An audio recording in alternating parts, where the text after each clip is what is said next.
Halo, Assalamualaikum warahmatullahi wabarakatuh. Bertemu lagi bersama saya Ismail Putra Pratama dengan 4151911008. Nah, di sini saya akan menjelaskan tentang mata kuliah pengantar cloud computing untuk pertemuan ke-9 atau modul ke-9 dengan dosen Bapak Rudi Hartono, STMcom. Untuk materinya kita akan membahas tentang AWS Elastic Beanstalk versus Azure Web Apps, di mana saya akan membahas itu tentang keunggulan dan kekurangan antara AWS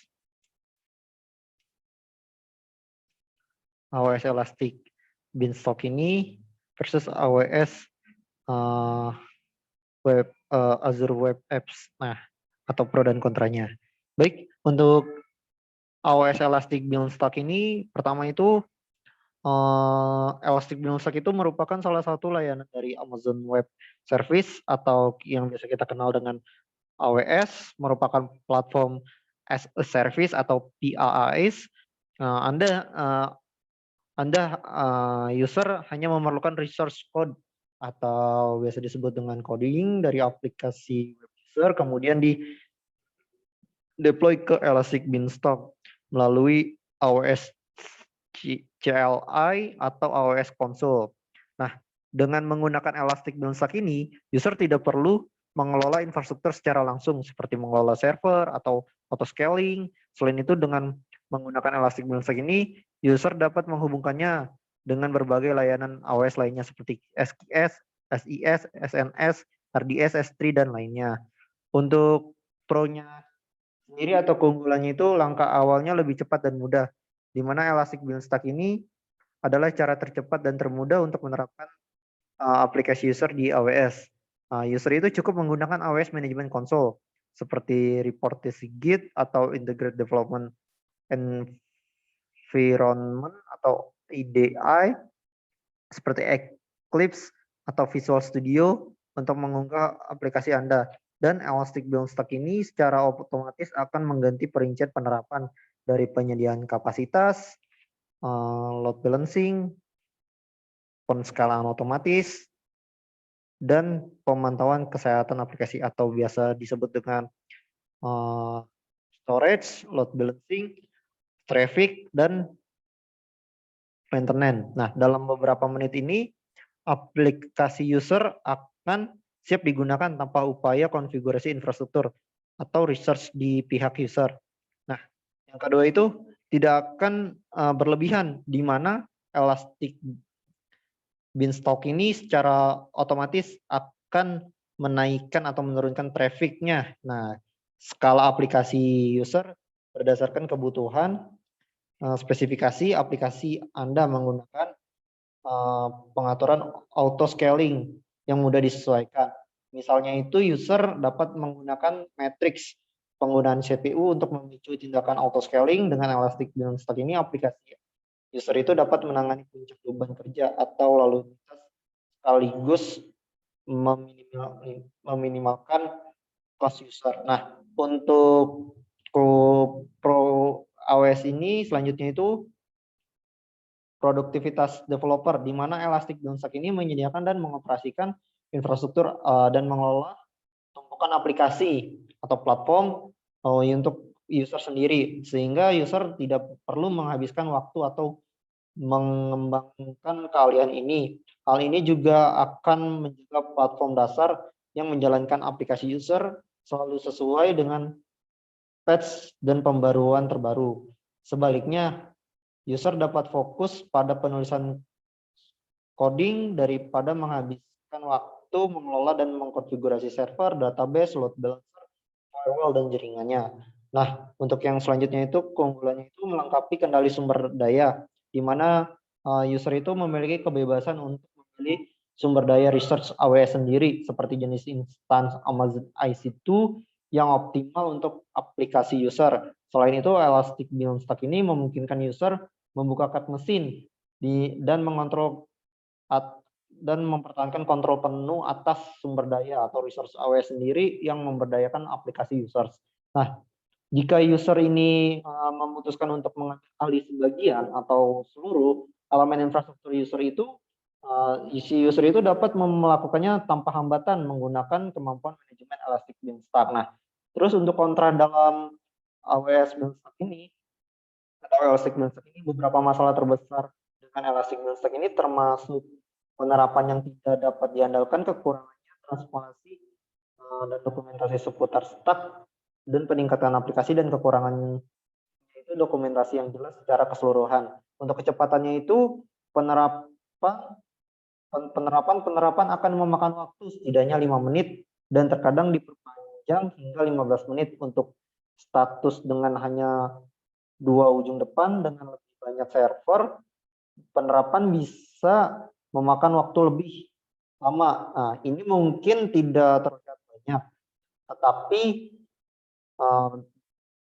user atau developer ini telah menyiapkan lingkungan release di mana development ini telah menyediakan lingkungan release lain di mana penerapan dapat dilakukan dalam 1 atau 2 menit, dan ini bisa menjadi penting jika user mencoba untuk menjadi responsif dalam waktu yang nyata atau real time. Nah, untuk kekurangannya yang selanjutnya itu penerapan tidak dapat diandalkan, di mana selama setahun terakhir ini penggunaan Elastic Beanstalk, penerapan developer ini telah gagal 5 atau 6 kali. Ketika kegagalan terjadi, developer tidak mendapatkan indikasi mengapa. Nah, dan penerapan lebih lanjutnya itu akan gagal juga. Sisi positifnya ini tidak mengakibatkan downtime atau maintenance bagi developer. Nah, developer tersebut tidak bisa menerapkannya, dan jika user itu atau developer mencoba lagi, itu akan gagal. Lalu selanjutnya itu peningkatan stack, di mana Elastic Beanstalk ini selalu hadir dengan versi tumpukan baru, tetapi developer ini tidak memiliki informasi apapun tentang apa yang telah berubah. Tidak ada catatan rilis, tidak ada atau history rilisnya, tidak ada posting blog, bahkan tidak ada posting ke forum. Nah, terkadang sudah jelas versi Rabi atau Puma akan terus berubah atau terupdate. Nah, tetapi di lain waktu ini hanya peningkatan dari developer telah melakukan beberapa peningkatan dan terkadang berjalan dengan lancar dan terkadang perlu waktu minggu atau paling lama itu 1 minggu lah. Nah, untuk versi kekurangan itu versi aplikasi yang lamanya itu, hal lain yang developer pelajari adalah sesekali menghapus versi aplikasi yang lama. Dengan setiap penerapan, Elastic Beanstalk ini mengarsipkan versi aplikasi lama di bucket S3. Namun jika ada 500 versi lama, user dapat menghapusnya melalui UI Elastic Beanstalk. Tetapi ini membuat kami user lebih lengah beberapa kali. Meskipun ini nampak seperti masalah kecil, saya tidak mensarankan, tidak suka jika penerapannya gagal. Nah, untuk yang kedua ini Azure Web Apps, di mana Azure Web Apps ini adalah platform berbasis komputasi awan atau cloud computing untuk situs web, hosting, dan dioperasikan oleh Microsoft. Ini adalah platform sebagai layanan PaaS yang memungkinkan penerbitan aplikasi web yang berjalan pada beberapa kerangka kerja dan ditulis dalam bahasa pemrograman yang berbeda seperti .NET, Node.js, PHP, Python, dan Java, termasuk Microsoft dan yang pihak lainnya. Nah, untuk pro-nya sendiri itu pertama dalam segi fleksibel, yang paling utama itu tentunya fleksibilitas yang diberikan oleh Microsoft Azure.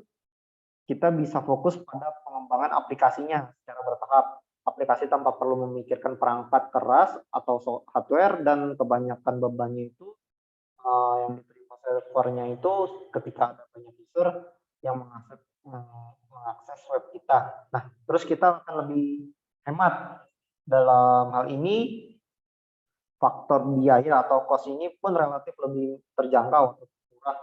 Nah, kita tidak memerlukan biaya awal untuk menyewa sebuah server hosting. Kita hanya perlu membayar sesuai dengan sumber daya yang digunakan untuk menjalankan aplikasi sesuai banyaknya user. Nah, untuk produktivitas ini, Azure App Service ini membuat proses pengembangan jadi lebih produktif.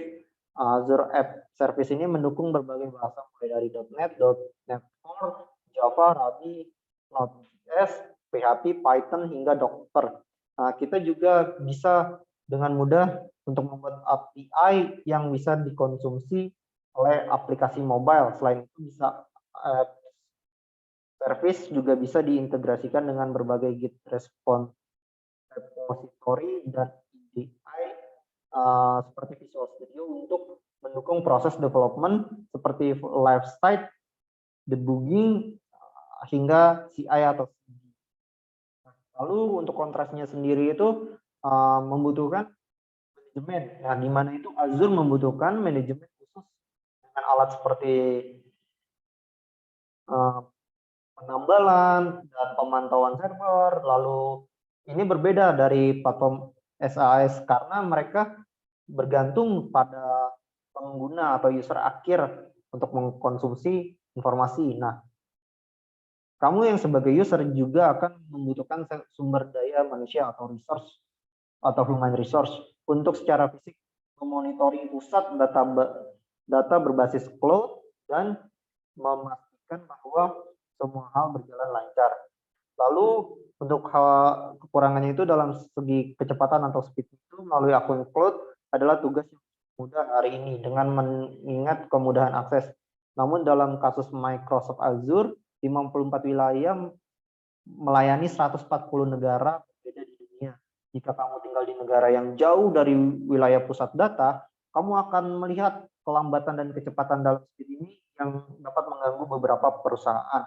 Nah, untuk membutuhkan keahlian platform ini tidak seperti server lokal, Microsoft Azure ini membutuhkan keahlian untuk mengoperasikannya, sehingga semua bagian yang diperlukan fungsional. Penyediaan layanan cloud computing ini yang berlebihan adalah salah satu kesalahan umum yang dilakukan oleh administrator bisnis atau admin bisnis, di mana kesalahan sederhana bahkan tidak mudah diidentifikasi di dalam cloud computing sehingga menelan budget ribuan dolar per tahun untuk bisnisnya. Sekian dari presentasi saya untuk materi ini. Kurang lebihnya saya mohon maaf dan terima kasih.